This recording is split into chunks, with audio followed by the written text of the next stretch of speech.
Hello everyone and welcome to the programming crash course with JavaScript.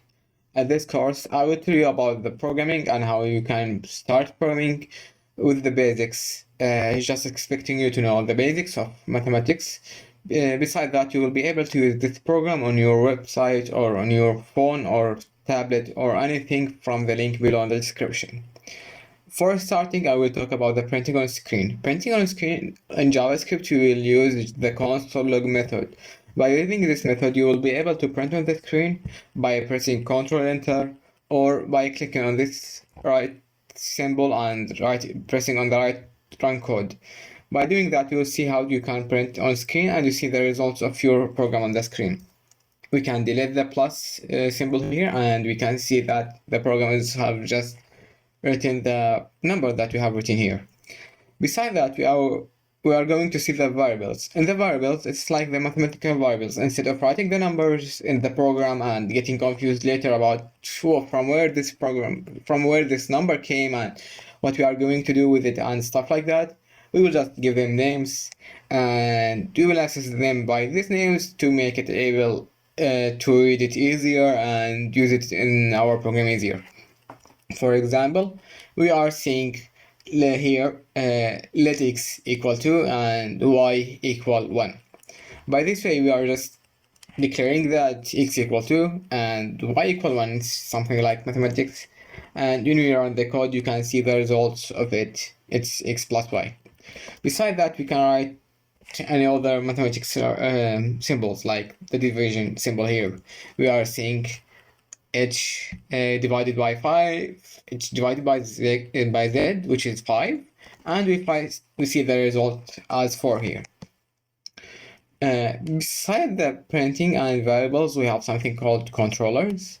The controllers is a way to control your program and to tell them what to do when some kind of, let's say, expected situation happens or unexpected situation happens.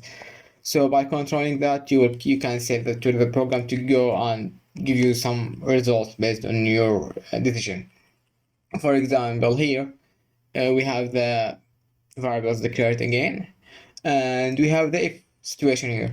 So we are saying if x is smaller than y, and what we're gonna do, we want to print a smaller number, so we can print the x. But here, if x is greater than y, we will print y since it's smaller than x. So by this program, you can see that you have written the smaller number by just using two equations here or like the controllers here. We have some kind of different situation in the controllers, like if you have the same numbers. For example, here, if x equal to and y equal to, the program didn't work here, if you see that, because we didn't do the situation of if x is equal to y. So for now, we can just write console log equal. We can see after running the results saying it's equal. If you see here, like we have written the if situation multiple times, for example, 3 times here. But if you want to make it much easier and we have it in shorter time, we can use the else situation. For example, here we can say if x is smaller than y, we can say console log x is smaller, or else whatever happens beside that, we can say console log y is either smaller than x or it's equal to it.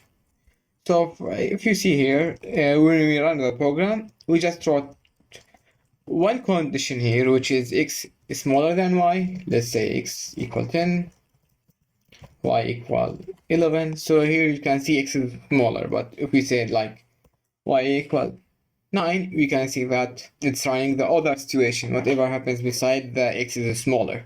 So it's saying like y is either smaller or than x, or it's equal to x. Besides that, we can see on the first situation here, we can combine both of those situations together, both of those conditions together. Like here, if let's say let x equal 10, y equal 22, and we can say here if x is smaller than y, we can say right console log x is smaller. If there is another situation here, we can say like x is bigger than y or larger than y. We can say console log x is larger than y. If any other situation happened, like after if and else they will both equal, you can say both equal. So when we run the code here, you can see that x is smaller than y, and if we made it like this, it will be x is larger than y, and if you make them both equal, you will see the result after running them by pressing Ctrl Enter. Besides that, we have something called functions. Functions is something like the same as the function in mathematics. So you will find the result that you will want. You will have an input and you will find an output beside that. For example, here we have the sum of three numbers. To write the function, we write function variable, or like say declare that it's function. Then we'll have the name of it. Then we write the inputs that we need to input to that function. After that, we will have the return value, return keyword. This keyword will give you the expected output from this function. Like here, it's the plus of them, of all of them. If you want to write like console log sum 1, 2, 3, and when you run it, you can see that it's 6. Besides that, we can use any other mathematical equation here or mathematical symbols inside that. Like we have the average here. Let's say console log average 10 as well, and 20. Let's say 20. You can see that it's 10 here. So beside that, we can have something like we can use the conditions inside the functions as well. As you see here, we have the smaller, and it will always show us the smaller number from both of those numbers. So console log smaller, let's say 20 and 15. It will show us 15 always because it's smaller, and if we make it here like 105, it will show us 20 because it will show the smaller number. So for the smaller function, we have the function. It's called smaller. We'll have two numbers, and inside the function we have written the condition that we want. So if x smaller than y, we print x, else whatever happens beside that, it will print y.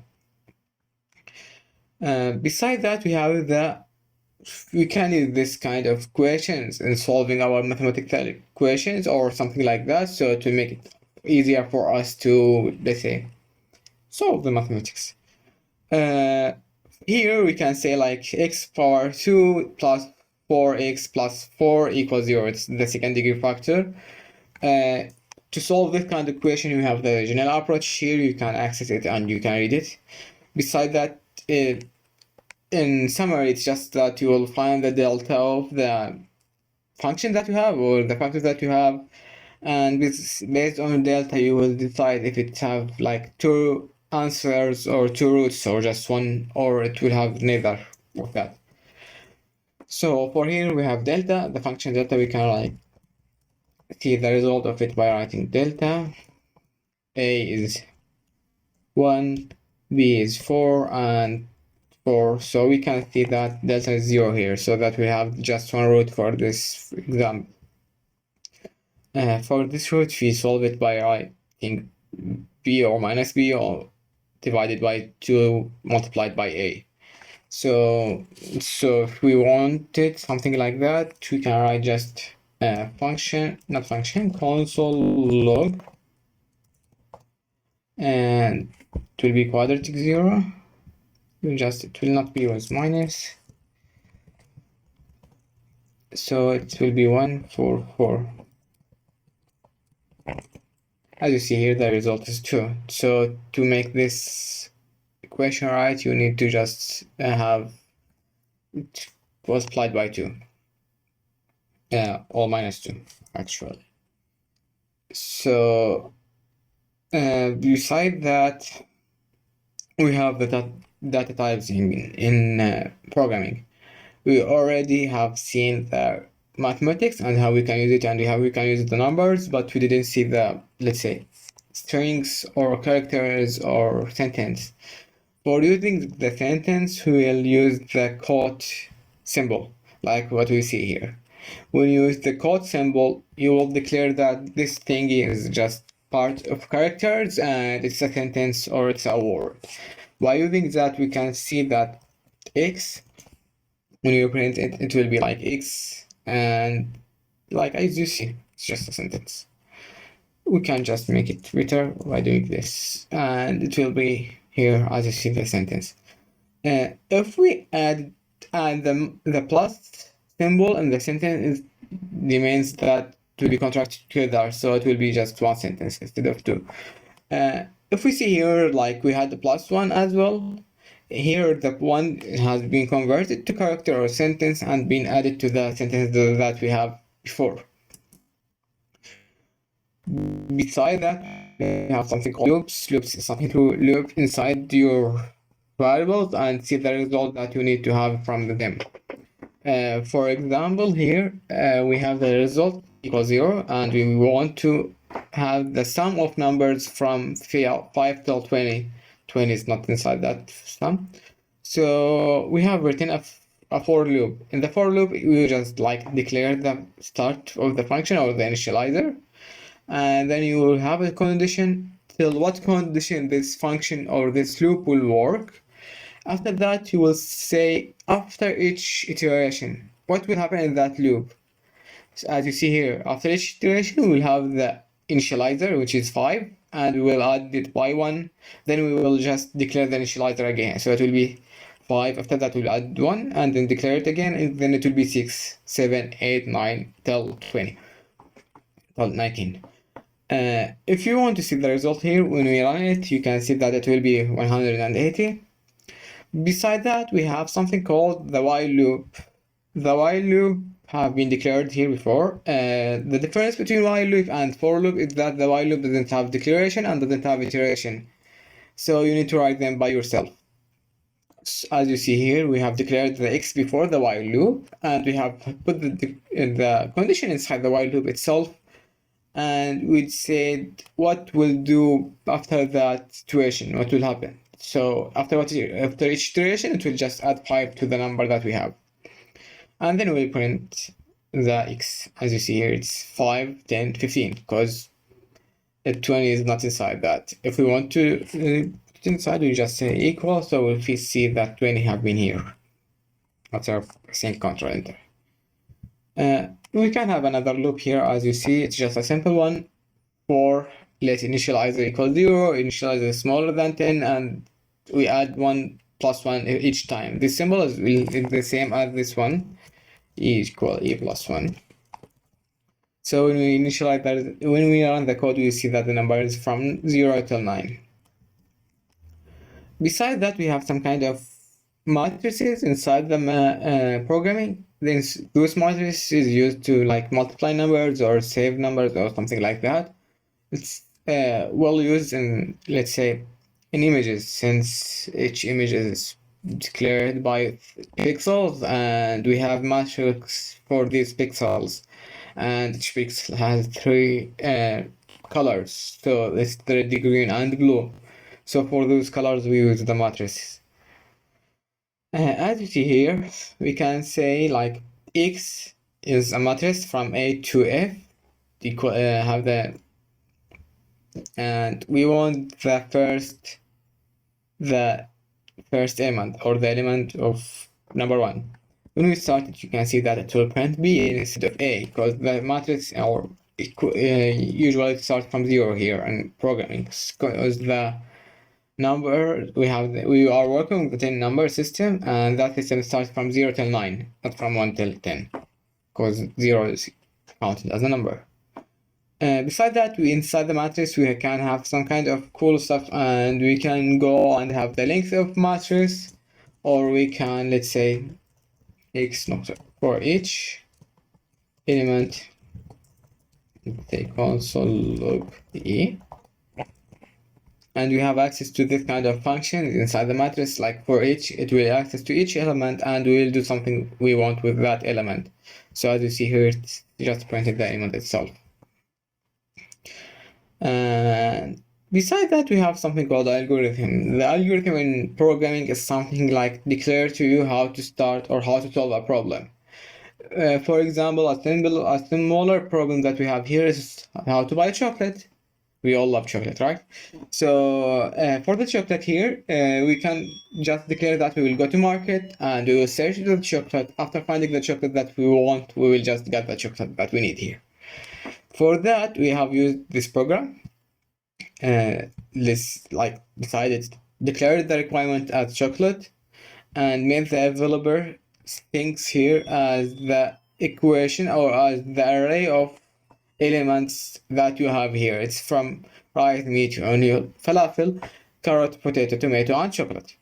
Besides that, we have the for loop. The for loop have been working from starting from 0 and checking the numbers here. If the developer is equal to the requirement, if it's chocolate, then they will say get chocolate, otherwise it just will go. And we have run here from the initializer 0 till the length of the array that we have here, or the matrix. When we run it here, you can see that it will get chocolate. If we remove the chocolate and we say that we have shawarma instead of chocolate, it will say nothing here. So as you see, just like an example of the small algorithm that you can use. Besides that, we have a ready-to-use libraries. Those libraries, it's something like will make it easier for you to calculate numbers, to have numbers, or to calculate mathematics and cosine sine equation. For example, here we have the math library. It's just math. After that, you write dot cosine, and you will have the math.py. Here you will have access to the pi thingy and p number here in the library itself.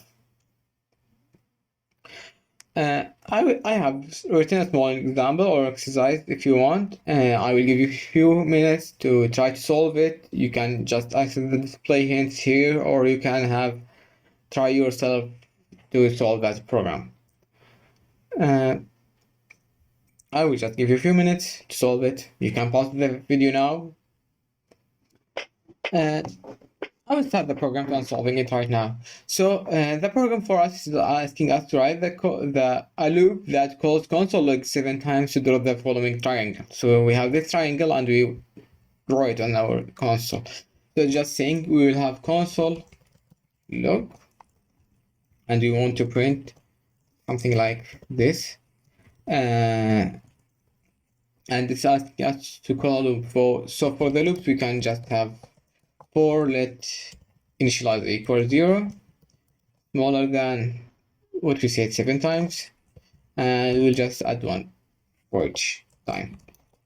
After that, we'll write our console log here and we run the code. You can see that we have written seven things here, but we didn't have the triangle that we want.